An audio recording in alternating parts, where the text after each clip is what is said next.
there's the corner. That's going to be me hitting the corner. Oh. What's up, y'all? 52 Peaks, week 2. Now, I know I said last time that we were going to do incremental step-ups in the fastest of the cars. But then I put on this shirt this morning, and I was like, yeah, that's what we're going to do. R34 GT-R. Now, in the grand scheme of things, is this that big of a step up in stock form to a BRZ? Yes and no. Stock form, 298 horsepower. You know, the R34 is a great fast car, but by today's standards, actually not the fastest thing in the world, but way better than that BRZ. We do have to do one thing before we start racing, and that is change over to the street tires. I don't like the fact that it just puts semi-slicks on there. Although, you know what? I gotta go back. That fucking BRZ was probably on semi-slicks. And if it is, that's what we gotta use. But no, we're gonna use street tires. This is a street car, street tires. And that means a lot less traction. So, but hey, we're gonna figure it out. All right, wouldn't be a GTR if we weren't just launching it. I'm just gonna do a neutral drop because this is a video game and I don't have to worry about the transmission. In 3, 2, 1. There we go. All-wheel drive traction across the line. Oh yeah, this is gonna be a lot faster than that BRZ. Other advantage we got is twin turbochargers. So the reason a lot of racers at Pikes Peak run turbos is because when you're forcing air into the engine, you can use them to compensate for the lack of air at higher elevations. Now, actually some of the teams there will up the boost pressure or change the wastegate settings as they increase in elevation to try to force more and more air into there because there's just less oxygen. But of course, we can't do that. This is a stock car. I actually really like the way this feels on the street tires. I was expecting, because I did a very, very brief test run in this car just to, I don't know, ooh, big bump, make sure,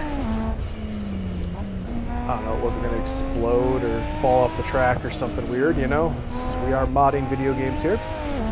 And it was on the semi-slicks. And I was like, oh man, this has some pretty good grip. When I drop this down to street, it's probably going to be rough, but honestly, that a Tesla all-wheel drive system is making up for a lot of our bad driving habits right now.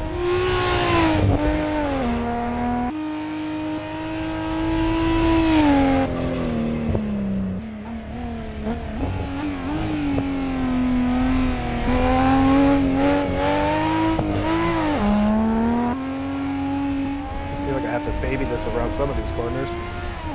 There is ABS, there is traction control enabled though, so yeah, we're bouncing all over the place.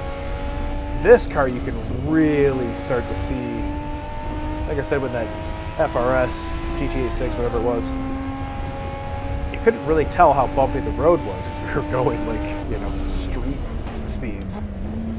But in this, when we're getting above the legal speed limits, you can start to see just how bumpy this road really is. And I think that's gonna be an advantage for some of these road cars, and you're gonna see some race cars as we do those in future episodes kind of struggle around here, or I should say me struggle to get them up the mountain in one piece. I'll be bouncing my ass off the frickin' mountain.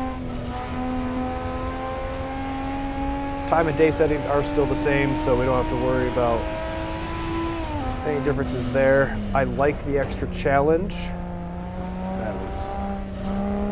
That was bad. I like the extra challenge of the shadows and the glare and stuff.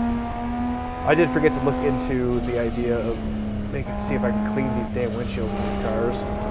This one seems cleaner than the BRZ, though, I will say. GT-R owners keeping the windshields cleaner than the BRZ owners. I'm definitely not driving as well as I normally can. That's the thing. I think if I could attack this full concentration, no talking, I bet you I could shave off some seconds. How much? I don't know. Gabbing while racing.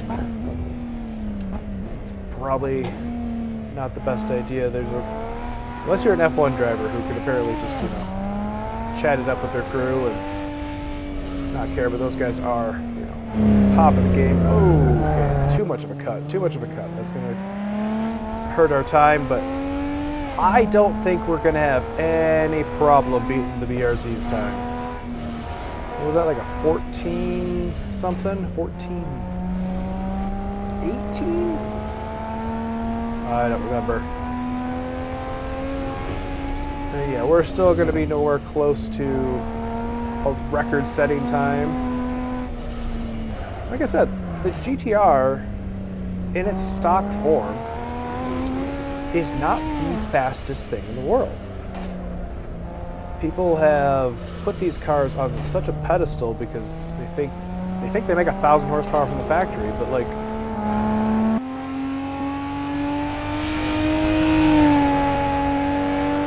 but that was never what made them Godzilla. It was the way they put down the power. We are definitely struggling to breathe a little bit at this point. Oh, man. And struggling to grip. I'm having a harder time. I wonder if this thing is actually compensating for the elevation and the temperature changes. Or if my tires have just cooled, because I probably did have tire warmers on. But I'm definitely struggling up here a little bit more than I was in the lower section. That could just be lack of concentration as well. But yeah, the GT-R, I'm not saying it was ever a slow car. It is a great car. And in fact, I think people put too much power down in these cars. It's kind of the Supra. Well, the Supra is more of a touring car anyways, though, Mark IV Supras. They're not really a track car. They're big and heavy. This was more meant to use technology to get around a track faster. Oh, this one always wigs me out. There's a lot of shadows. I know I can stay flat, but I don't want to start this race over. Come on. Oh, there's the corner. That's going to be me hitting the corner. Oh.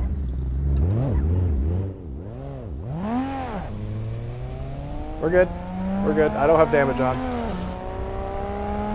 Maybe I'll turn damage on at some point, but that was enough of a time hit. Just, oh, this corner. I can gain so much time right there. I could gain back all of our time. Yeah, that crash was enough of a penalty of and of itself. We didn't fly off the track, so I'm not restarting. This is a one and done. When each lap takes you 10 minutes, you really don't want to restart. God, this thing though, I mean, that was my mistake, just getting my braking point incorrect. But this thing, it just makes you feel like a hero, especially with traction control on. Just mat it, point it where you want it to go, and it'll just go there.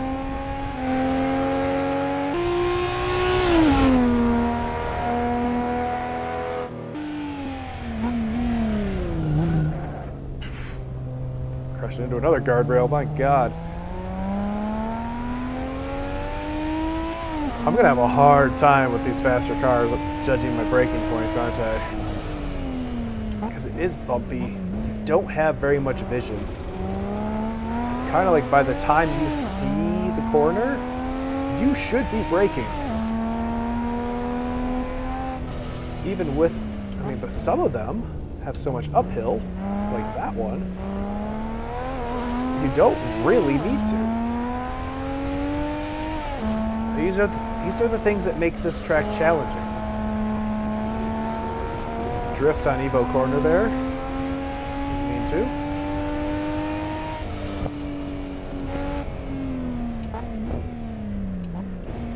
And I think I mentioned in the last track where Randy Popes, went off track in the Tesla. And I don't bring that up to keep making fun of Randy Popes.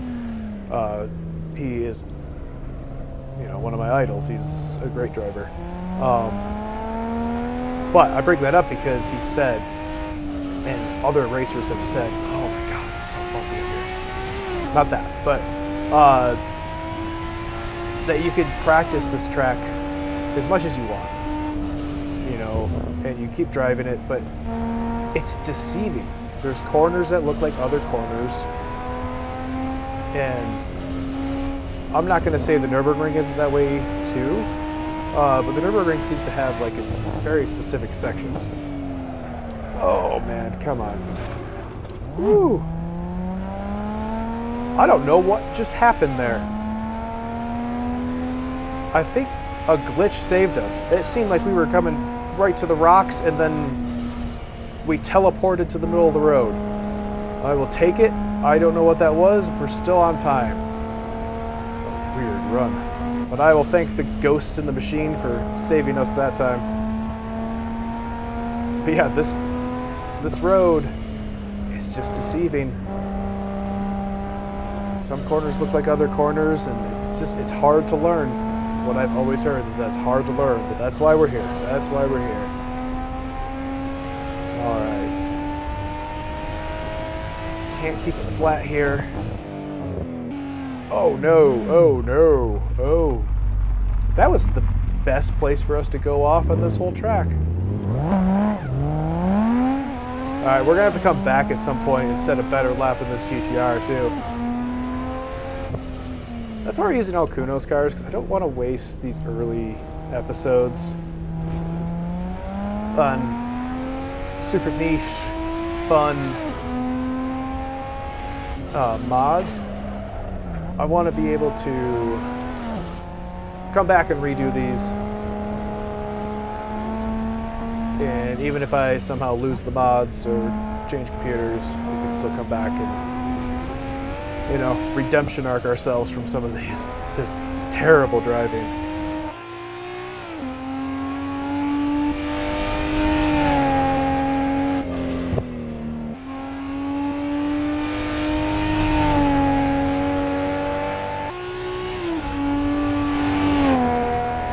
So many bumps. Not too bad. Feel the wheel, but nothing too crazy.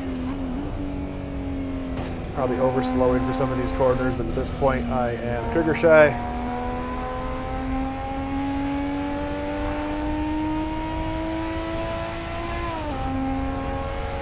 I was gonna be flying a fucking plane.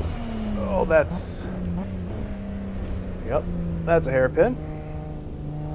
Hey, at least I remembered it. I didn't go a bajillion miles an hour off the side of a cliff. I mean, some of these fucking roads, or some of these corners, I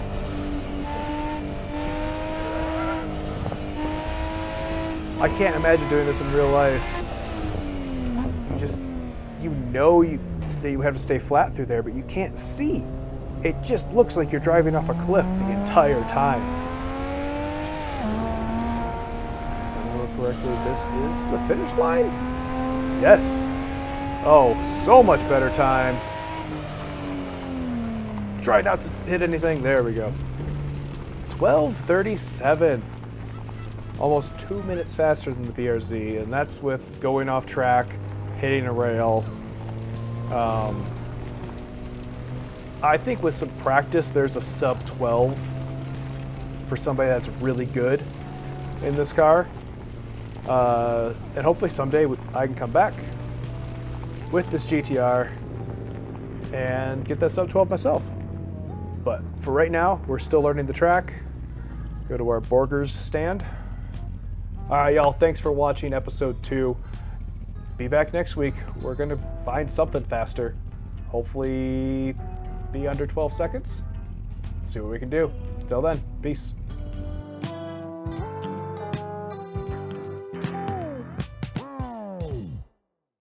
What do we got? Cheeseburgers, bacon roll, jumbo hot dogs, chips. Typical track day food.